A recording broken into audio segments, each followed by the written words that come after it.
हाय दोस्तों, नमस्कार। सभी डिवाइन सोर्स को बहुत बहुत स्वागत है, वेलकम है लाइफ प्रिपरेशन के इस नई वीडियो में। दोस्तों, what is the real meaning of inner work? आप किसी तरह का मेडिटेशन करते हैं, ध्यान करते हैं, एक्सरसाइज करते हैं, उसमें इनर वर्क की एग्जैक्टली मीनिंग क्या होती है, हम उसको कैसे डिफाइन कर सकते हैं? अगर आप ट्विन फ्लेम की जर्नी में स्पेशल तरह के साइन और सिम्टम महसूस करते हैं अपनी रिलेशनशिप में, तो आपके लिए तो इनर वर्क बहुत ज़्यादा इंपॉर्टेंट है, क्योंकि आपके इससे सेपरेशन का फेज़ भी दूर हो जाता है, आपका इससे करियर भी इम्प्रूव होता है। अगर आपकी रिलेशनशिप में किसी भी तरह की प्रॉब्लम चल रही है, वो भी हील्ड होती है। तो what is the real meaning? मैं 4 बेसिक स्टेप्स बताने वाला हूँ, जिसके थ्रू अगर आपका कोई भी इंक्लूड नहीं है इसमें स्टेप, तो उसको इंक्लूड कर लीजिए और अपने आप को इन्हेंस करिए, अपनी कॉन्शियसनेस को राइज करिए। तो इसी पे बात करेंगे दोस्तों। इनर वर्क में हम अपने आप को राइज करते हैं, अपनी सोल को राइज करते हैं, हमारी जो कार्मिक एनर्जीज रही हैं उनको रिलीज़ करते हैं। पहला पॉइंट है सेल्फ लव। सेल्फ लव क्या? एक्चुअली खुद को जानना।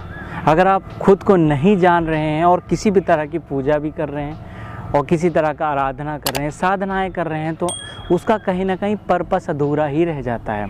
अगर आप वैसे तरह की इनर वर्क कर रहे हैं कि इसमें आत्म अंतरतम में आप जा रहे हैं, इंटरनली आप बहुत सारी चीज़ों को जान रहे हैं अपने बारे में, तो इसका मतलब आपका ये जो सेल्फ लव है वो इन्हेंस हो रहा है। इसी केस में आप इनर वर्क प्रॉपर कर सकते हैं। इसीलिए सेल्फ लव हम पहले पॉइंट पे इंक्लूड करते हैं। दूसरा पॉइंट क्या है दोस्तों? दूसरा पॉइंट है नेचर के साथ कनेक्ट होना। और मैं सुबह मेडिटेशन करने आया था, देखिए कितना अच्छा एक्चुअली मौसम। अगर आप फ्लो के साथ जाते हैं, नेचर हमारा क्या है, अगर आप किसी भी तरह की कृत्रिमता की तरफ जाते हैं, मतलब कृत्रिम जीवन, ट्विन फ्लेम्स के लिए कृत्रिम जीवन बिल्कुल भी प्रॉपर नहीं होता, अच्छा नहीं होता। वैसे तो किसी के लिए भी बेहतर नहीं होता है, लेकिन अगर आप ट्विन फ्लेम जर्नी में हैं तो आप अगर नेचर से, जैसे शिव और शक्ति, प्रकृति और पुरुष हमने सुना होगा, जैसे ही प्रकृति से दूर जाते हैं वैसे हमारे में ब्लॉकेजेस शुरू हो जाते हैं। एक्चुअली आपने जो चक्रा हीलिंग करते हैं इनर वर्क में, ये क्या होती है? किसी भी एनर्जीज़ का, किसी भी ऊर्जा का, इमोशन का दमन करना, उसको दबाना या उसको ज़रूरत से ज़्यादा व्यक्त करना, यही हमारे ब्लॉकेजेस होते हैं। इसके साथ ही दोस्तों, आपने कई बार सुना होगा एंजेलिक गाइडेंस के बारे में, कि एंजल्स हमको गाइड करते हैं, हमको ड्रीम्स में, आपको लाइफ में कई सारे नंबर्स हमको दिखते हैं। एक्चुअली एंजल्स से भी प्रभावित नहीं होना। आप किसी भी तरह की साधना, पूजा अर्चना करते हैं, तभी भी आपको ड्रीम्स में गॉड दिखते हैं, भगवान दिखते हैं, उनसे भी एक्चुअली प्रभावित नहीं होना है। अपने इन कृत्यों से, अपने इन मेडिटेशंस के फॉर्म में जो ऊर्जाएं आपको, चाहे वो सूक्ष्म ऊर्जा हो, आपकी स्थूल ऊर्जा हो, किसी भी तरह की ऊर्जा रिलीज़ होती है, तो उससे प्रभावित नहीं होता है।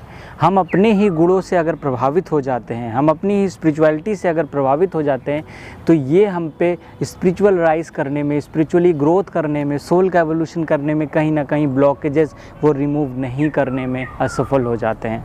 इसीलिए इस फॉर्म में कहा जाता है नेचर से कनेक्ट हुई है।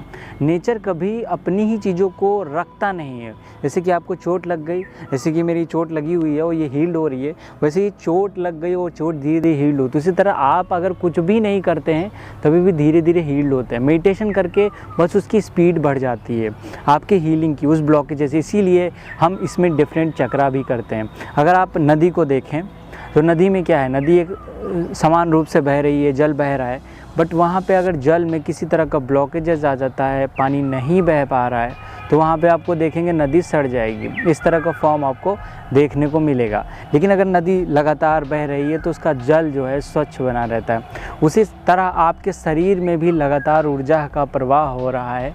अगर आप उसको बस एज अ फ्लो के साथ देखते हैं, बस फ्लो के साथ बहते चले जाते हैं, तो आपकी काफ़ी अच्छा ग्रोथ होता है। इस समय आप जो भी कार्य करते हैं, इवन करियर में, आपके रिलेशनशिप में, आपकी जो चक्रा हीलिंग करते हैं, मेडिटेशन करते हैं, वो आपको सबसे ज़्यादा सर्वाधिक लाभ पहुंचाता है।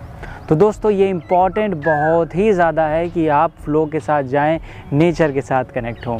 तीसरा पॉइंट दोस्तों क्या है? तीसरा पॉइंट है कि हम जब भी इन सब चीज़ों को कर रहे होते हैं, आप सभी जानते हैं मेडिटेशन के साथ आपको एक्सरसाइज इंक्लूड करिए। जैसे आप ओशो का सक्रिय ध्यान भी देखें, उसमें खूब ज़्यादा फिजिकल एक्सरसाइज होती है। जैसे क्रिया योग भी देखते हैं हम, क्रिया योग जैसे योगानंदा जी, बेसिकली क्रिया योग जब हम कर रहे हैं, ध्यान करें, तो फिजिकल एक्सरसाइज बहुत ज़्यादा ज़रूरी है।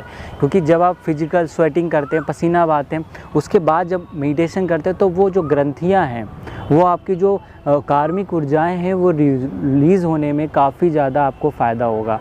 तो कभी भी कोई भी तरह का मेडिटेशन इंक्लूड किया, जैसे मैंने हर एक चक्रा का स्पेसिफिक आसन होता है, योगासन होता है, थ्रोटल चक्र का, आपके हार्ट चक्र का अगर रिलेशनशिप को इम्प्रूव करना है, अपनी करियर में ग्रोथ चाहिए, आप सोलर प्लेक्सस, आप मणिपुर चक्र को इम्प्रूव करें, सबके लिए डिफरेंट काइंड ऑफ एक्सरसाइजेज होती हैं, योगासन होता है। उन एक्सरसाइज को करने के बाद आप अपने उस चक्रा को जहाँ प्रॉब्लम हो उसको इम्प्रूव करें। इन सभी चीज़ों को स्टेप 1 जिसमें हम सेल्फ लव और अपने आप को इन्हांस करते हैं, खुद को जानते हैं, और दूसरा है आप जब मेडिटेशन करते हैं, तीसरा आपका फ्लो के साथ जाते हैं।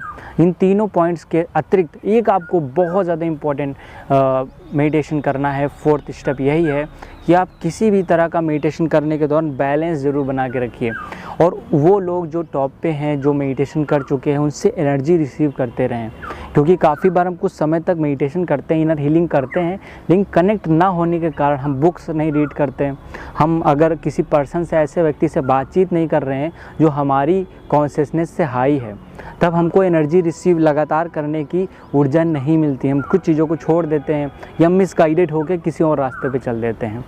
एक्चुअली इसी में साक्षी भाव आपको रखना है, और आपसे जो भी हायर एनर्जीज़ पे हैं, जो भी लोग ऐसे कनेक्टेड रहिए उनसे, ऐसी बुक्स पढ़िए, विवेकानंद के बारे में पढ़िए, योगानंदा की ऑटोबायोग्राफी पढ़िए, इस तरह की ऐसी बुक्स पढ़िए जिससे आप लगातार उन सारी इनर वर्क को कंटिन्यू कर पाएँ। उन तीनों स्टेप्स को फॉलो करके ही आप इनर वर्क अपना कंप्लीट कर सकते हैं।